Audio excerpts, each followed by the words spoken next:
everybody. I hope you're well today. Another super beautiful day outside. Today I'm going to read a book called Draw Me a Star. It's by Eric Carle. He is the author and he's also the illustrator. So he did both, the pictures and the words.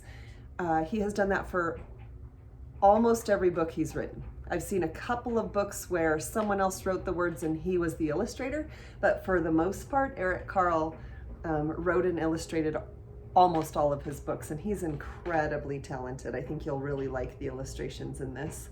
We have read a couple of Eric Carle's books, and you'll notice that the illustrations in this are the same as the others we've read.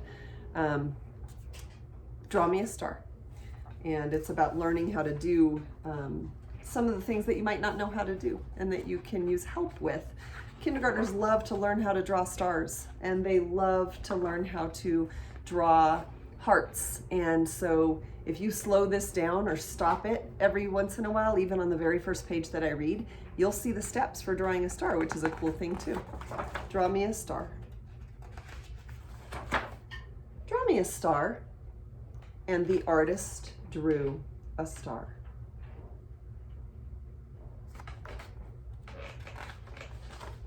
It was a good star.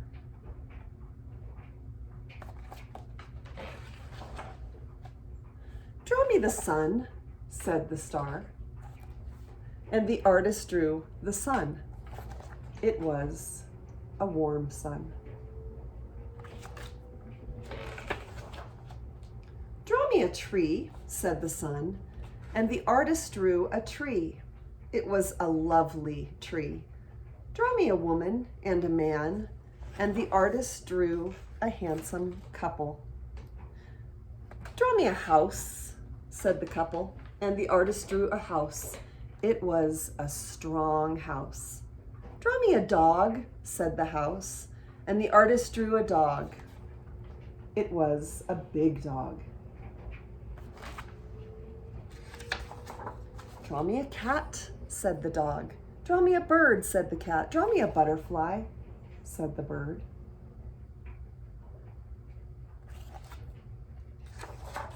Draw me a flower, said the butterfly, and the artist drew red and yellow and blue and purple flowers.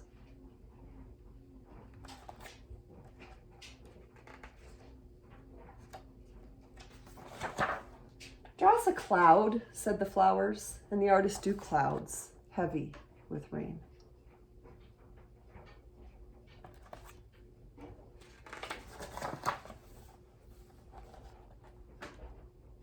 Isn't that a beautiful picture of all of the different parts of the story? Draw me the night, said the rainbow, and the artist drew a dark night.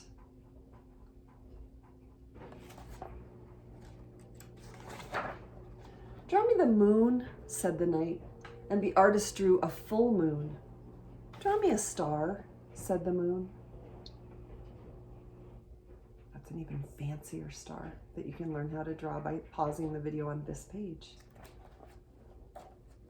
It says down, over, left, and right. And then it has the direction for each additional line until you end up with this super beautiful star, different from the stars that you might already know how to draw. It was a good star.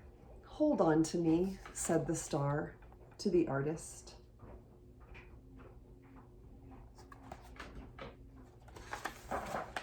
And then together they traveled across the night sky.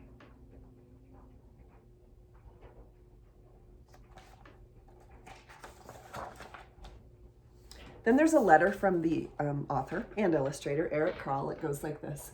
Dear friends, when I was a young child, my German Oma, which means grandmother, scribbled a star for me and as she recited this nonsense poem. So here are the words in German that his grandma said to him when she taught him how to draw a star. Krie, kra, Krotenfuß, Gänse laufen barfuß. That's in German. And in English, what that means is Krie, kra, toad's foot, geese walk barefoot. So those words don't make sense, but they help you to remember each step. Like, oh, when I say Cree, I make a line down. When I say Cra, I make a line to the right. So it's a good way to remember all the steps to drawing that super fancy star. It goes like this again. Cree, Cra, Kroten, Fuss, Gänse laufen barfuss. And that's all in German. Then last summer on my vacation, I dreamed about shooting stars. The first stars fell into the valleys of the distant hills. More stars fell closer and closer. Finally, a very bright star fell directly on me, not hurting me at all. In fact, it felt pleasant, kind of tingly.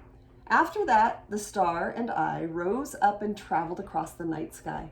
I had a beginning for a book and an ending. The middle was easy. And that was written by Eric Carle, the author and illustrator of the story. And there's his handwriting to show what it looks like when he wrote the letter. One of my favorite stories. It's just so gentle and beautiful. I love that story. And I have a poem that goes kind of with it also. By Shel Silverstein. It's called Somebody Has To. And there's a picture right here of a star and someone on the star. And it's called Somebody Has To. Somebody has to go polish the stars. They're looking a little bit dull. Somebody has to go polish the stars. For the eagles and starlings and gulls have all been complaining they're tarnished and worn. They say they want new ones we can't afford. So please, get your rags and your polishing jars. Somebody has to go polish the stars. So that's a sweet nonsense poem. I'm not sure that people can really go polish the stars, but I also don't think that they'll ever look tarnished. I think that they will always be bright and beautiful. So have a wonderful day, and I will see you tomorrow.